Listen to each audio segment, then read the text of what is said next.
बिस्मिल्लाहिर्रहमानिर्रहीम। कुरान ਤੁਹਾਡੀ ਗੱਲ ਦੇ ਨਾਲ मैं जहांगीर मिनास ਤੇ ਅੱਜ ਤੁਹਾਡੇ ਨਾਲ दो ਗੱਲਾਂ ਕਰਨੀਆਂ ਨੇ। ਪਹਿਲੀ ਗੱਲ ਇਹ ਕਰਨੀ ਕਿ ਕਪਤਾਨ ਦੀ ਪਰੇਸ਼ਾਨੀ ਬਹੁਤ ਵੱਧ ਗਈ। ਇਹ ਜਨਾਬ ਕਿਉਂ ਵਧੀ ਇਹ ਤੁਹਾਨੂੰ ਦੱਸਾਂਗੇ। ਕਿਉਂ ਕਿ ਨਵਾਜ਼ ਸ਼ਰੀਫ ਦਾ ਸਾਰਾ ਖਾਨਦਾਨ ਦੁਬਈ ਪਹੁੰਚ ਗਿਆ। ਉੱਥੇ ਬੜੀ ਹਾਈ ਫਾਈ ਮੀਟਿੰਗ ਹੋਣ ਲੱਗੀ। ਇਹ ਕੀ ਮੀਟਿੰਗ ਹੈ? ਇਹ ਜਨਾਬ ਕੀ ਏਜੰਡਾ? ਮਰੀਮ ਇੱਥੋਂ ਗਈ ਹੈ, ਕੀ ਏਜੰਡਾ ਰਹਿ ਕੇ ਗਈ? ਇਹ ਤੁਹਾਡੇ ਨਾਲ ਗੱਲ ਕਰਾਂਗੇ।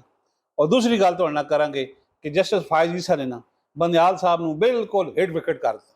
ਬੰਦਿਆਲ ਸਾਹਿਬ ਆਊਟ ਹੋ ਗਏ ਔਰ ਹੁਣ ਜਿਹੜਾ ਡਿਸੀਜਨ ਉਹਨਾਂ ਦੇਣਾ ਮੰਗਲ ਨੂੰ ਉਹ ਕੀ ਦੇਣਾ, ਇਹ ਤੁਹਾਡੇ ਨਾਲ ਗੱਲ ਕਰਾਂ। ਲਓ ਜੀ, ਗੱਲ ਕਰੀਏ ਤੁਹਾਡੇ ਨਾਲ। ਪਹਿਲੀ, ਕਪਤਾਨ ਦੀ ਪਰੇਸ਼ਾਨੀ ਬਹੁਤ ਵੱਧ ਗਈ। ਉਹਦੀ ਵਜ੍ਹਾ ਇਹ ਹੋਈ ਕਿ ਜਨਾਬ ਨਵਾਜ਼ ਸ਼ਰੀਫ ਦਾ ਜਿਹੜਾ ਖਾਨਦਾਨ ਹੈ ਇਹ ਦੁਬਈ ਇਕੱਠਾ ਹੋ ਗਿਆ। ਔਰ ਤੁਹਾਨੂੰ ਪਤਾ ਹੈ ਕਿ ਜਿਹੜਾ PDM ਬਣੀ ਸੀ, ਇਮਰਾਨ ਖਾਨ ਫਾਰਗ ਹੋਇਆ, ਉਸ ਵਕਤ PDM ਦੀਆਂ ਤਿੰਨ ਬੜੀਆਂ ਜਮਾਤਾਂ ਜਿਹੜੀ ਮੁਸਲਿਮ ਲੀਗ ਨੂਨ ਸੀ, ਪੀਪल्स पार्टी ਸੀ ਔਰ मौलाना फजल रहमान ਸੀ। बाजवा साहब ने गारंटी दी थी कि बिलावल वज़ीर आज़म होएगा अगला और एक फार्मूला बनाया। नून लीग चूंकि तंग सी केसां तो कप्तान दे और जैली केस सन, रोज़ नैब जा रहे सन, कभी जनाब एंटी करप्शन जा रहे सन, कभी जनाब हाई कोर्ट है तो कभी सुप्रीम कोर्ट है। उन्हें कहा यार इस तो जान छुड़ाइए, लिहाजा वो तो कामयाब हो गए। लेकिन हुण होया ये कि हाफिज़ साहब के आउण नाल ना एक नवां डॉक्ट्राइन आ गया, एक नवी पॉलिसी आ गई। तो हुण जनाब गल ये हुई कि मरियम दुबई रवाना हो गई है। ये जाने तो पहले एक मरी हाई फाई मीटिंग हुई उन्होंने, एक जनरल साहब नाल मीटिंग हो गई और उस मीटिंग तो बाद होया ये है कि ਜਿਹੜੇ कोठे के जहाज हैं ना वो सीधे मरियम नाल मुलाकात वास्ते उतो सरदार पहुँच गए।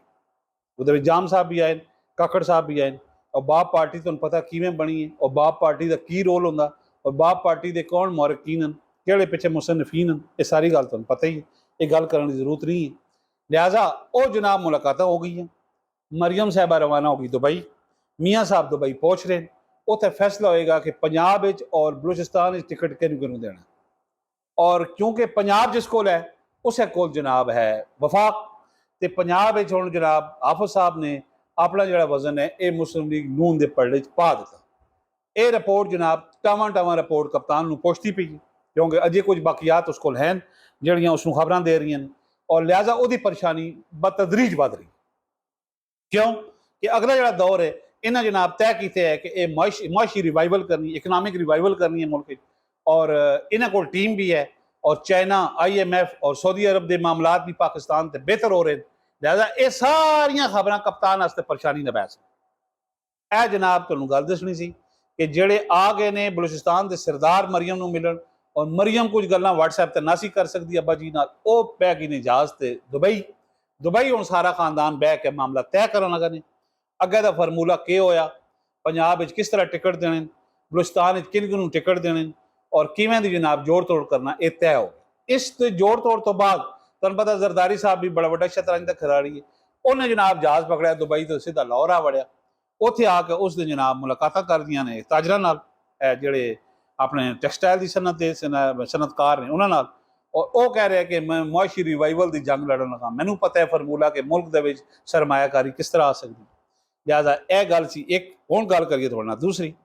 जनाब फायज़ ईसा साहब ने ना जिहड़े अगे मुस्तकबिल के चीफ जस्टिस ने जिन्हें सितंबर हलफ लैना, उन्होंने बंदयाल साहब नूं मिलटरी जिहड़ा कोर्ट वाला केस इस ते हिट विकट कर दिता।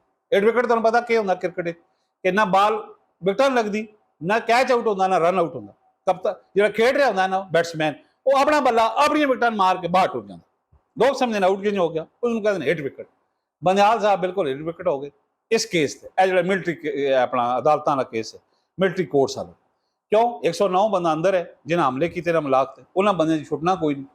और वो जनाब सोमवार वाले दिन होम्योपैथी जी बना के स्टेटमेंट वह फैसला करके तो मंगल को यह फैसला दे देंगे कि बस ये ठीक है, जिन्होंने अमलाक को नुकसान पहुँचाया उन्हें सजाएं मिलनी चाहिए और पिछों निकल जाएंगे पतली गली। यह जनाब तुहाडे नाल गलबात करनी सी। साढ़े चैनल M2M सबसक्राइब भी करो, इनू शेयर भी करो। मैनू दो इजाजत, अल्लाह हाफ़िज़।